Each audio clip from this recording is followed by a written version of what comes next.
ciisee rafu bareedina keetu kanaadhiidha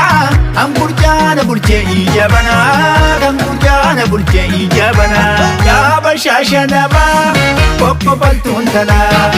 ana jaalachuumoo mormatu si jaala mormi mormaa olii kanaafan sittiyaa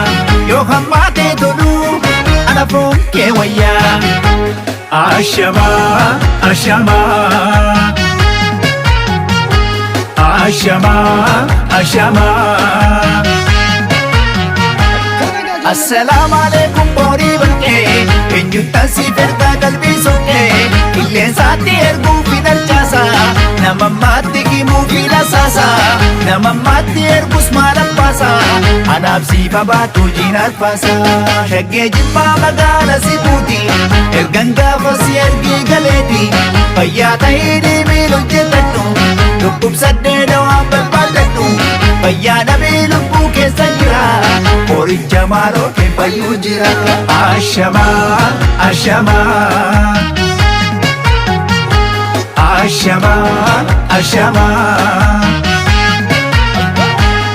mucaan tokko jirti godaa boolee tiruu lamaan turratti wololee dinkiratti tiruu wali lolu gabaanatiin jirree nattiin tolu anaana dhukkumaa cinaacha koo gara bitaa kana ansi dhabee jiruu naaf hin ta'u gammachuun koo siidhaa fayyaadhadha wantuun taala gibee gama keessa jaalalli kee fayyaa nama jeessa didoo deemaan jira gabaa sheeki du'uuf du'aan jira kana beekika ashamaa ashamaa ashamaa ashamaa yaa bashaasha namaa kokkofaltuun talaa ana jaalachuumoo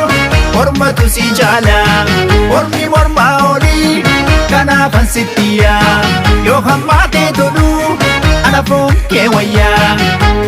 kaleessa soo ameerikaa jetta eeggadda soo jarman jetta mee awurooppaa kanaa maal fiduufi faranjii jaalattee na jibbuufi bara darbis dubaay jetta kaleessa soo